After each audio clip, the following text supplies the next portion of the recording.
3 autres forces. L'interaction forte, c'est la force qui maintient collés ensemble protons et neutrons à l'intérieur de l'atome. L'électromagnétisme, qui produit la lumière, l'électricité et l'attraction magnétique. Et l'interaction faible, c'est la force qui est à l'origine de la désintégration radioactive. Tous les phénomènes naturels, de la fission de l'atome à la naissance des étoiles, ne sont rien d'autre que les interactions de ces 4 forces avec la matière. Albert Einstein a passé les 30 dernières années de sa vie à chercher une manière de décrire les forces de la nature au moyen d'une seule et unique théorie. Et aujourd'hui, la théorie des cordes pourrait concrétiser son rêve d'unification. Pendant des siècles, les physiciens se sont représentés les éléments constitutifs de la nature, les atomes et les particules encore plus petites qu'ils contiennent, comme des balles minuscules ou des points. Or, selon la théorie des cordes, il y aurait au cœur de chaque bribe de matière un minuscule brin d'énergie en vibration appelé corde. Et une nouvelle génération de chercheurs est persuadée que ce sont ces cordes qui permettront de réunir l'infiniment grand et l'infiniment petit en une seule et unique théorie. Mais cette nouvelle théorie ne fait pas l'unanimité. Jusqu'à présent, aucune expérience n'a permis de vérifier l'existence de ces cordes. Il y a les physiciens et il y a les théoriciens des cordes, des gens qui se consacrent à des questions auxquelles l'expérience ne peut pas répondre. Ils refusent de l'admettre, mais c'est une physique qui n'est pas encore testable. Elle ne fait aucune prédiction qu'on puisse vérifier grâce à des expériences en laboratoire ou par des observations dans l'espace ou au télescope. Or, on m'a toujours appris, et je le crois encore, que la physique est une science expérimentale. Elle se fonde sur des expériences, ou dans le cas de l'astronomie, sur des observations. Au début, beaucoup de chercheurs se disaient que la théorie des cordes était simplement une histoire de fou. À dire vrai, l'étrange façon dont cette théorie s'est développée en une série de tours, de détours et d'accidents ne pouvait que les conforter dans cette idée. Et de fait, à sa naissance même, cette théorie a acquis la dimension d'un mythe que voici.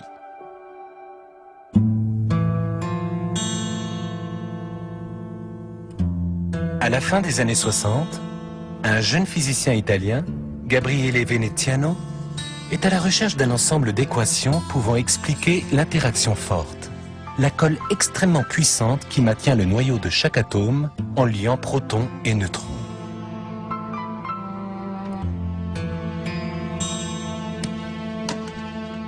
Un jour, c'est du moins ce qu'on raconte, il ouvre un vieux livre poussiéreux sur l'histoire des mathématiques et y trouve une équation énoncée 200 ans auparavant par un mathématicien suisse, Leonhard Euler.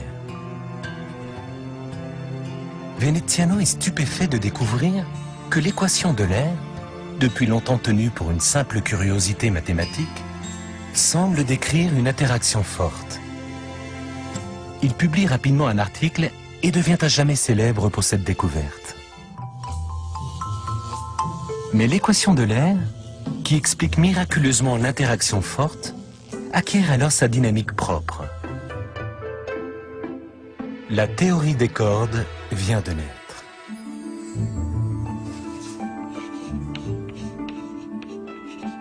Petit à petit, elle se diffuse et atterrit un beau jour sur un tableau noir que regarde un jeune physicien américain, Leonard Susskind.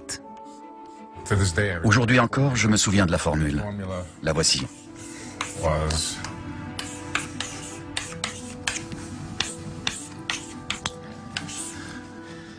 Je l'ai regardée, je me suis dit, elle est tellement simple que même moi je peux la résoudre. Susskind se retire dans son grenier pour réfléchir. Il sait que cette équation est la description mathématique de l'interaction forte. Mais sous les symboles abstraits, il a entreaperçu quelque chose de nouveau. J'ai joué avec, je l'ai trituré dans tous les sens. J'ai passé 2 mois enfermé dans mon grenier. La première chose que j'ai vue, c'est qu'elle décrivait une particule dotée d'une structure interne qui pouvait vibrer. Et pas simplement une particule ponctuelle. Et j'ai commencé à me rendre compte qu'il s'agissait d'une corde, un peu comme un élastique, ou comme un élastique coupé en 2. Et que cet élastique pouvait non seulement s'étirer et se contracter, mais aussi osciller. Et merveille des merveilles, il correspondait exactement à l'équation. J'étais certain à ce moment-là d'être le seul sur Terre à le savoir. Susskind rédige un article qui présente l'idée révolutionnaire des cordes. Mais avant d'être publié, son article doit être lu par un comité d'experts.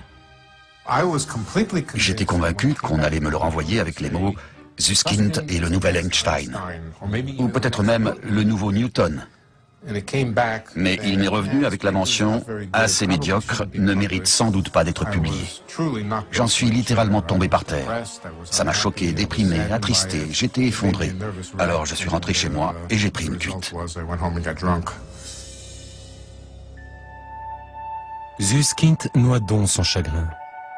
Et il semble bien que le rejet de son article sonne le glas de la théorie des cordes.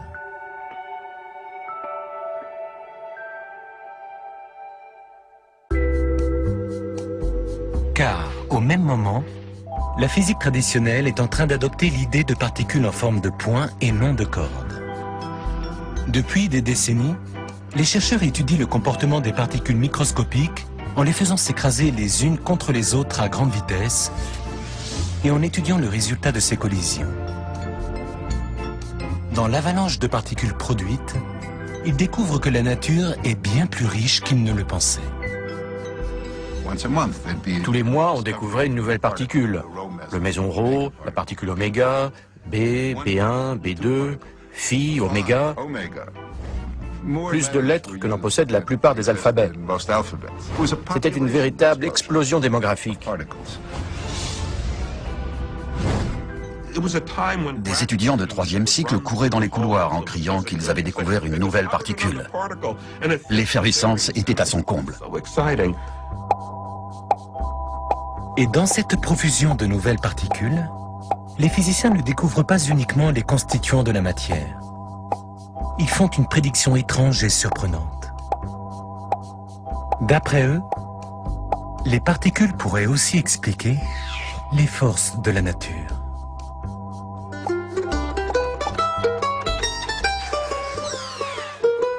C'est évidemment très bizarre comme idée, mais ça ressemble à un jeu de balle dans lequel les joueurs, comme moi, et moi, seraient des particules de matière. Et la balle que nous nous renvoyons l'un l'autre serait une particule de force. On l'appelle une particule messagère.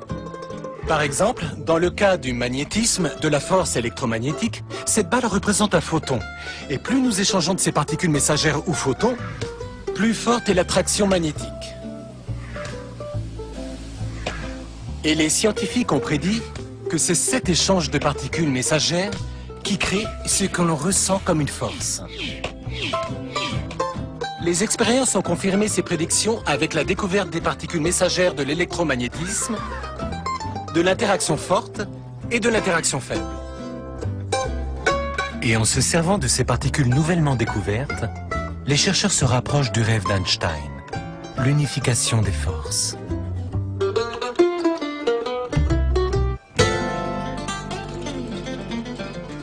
Ils font le raisonnement suivant. Si on rembobinait le film cosmique jusqu'aux toutes premières secondes du Big Bang, il y a 14 milliards d'années, lorsque l'univers était des billions de fois plus chaud qu'aujourd'hui, les particules messagères de l'électromagnétisme et de l'interaction faible seraient impossibles à distinguer. De même que les glaçons fondent au soleil pour donner de l'eau, les expériences montrent que, quand on revient aux conditions de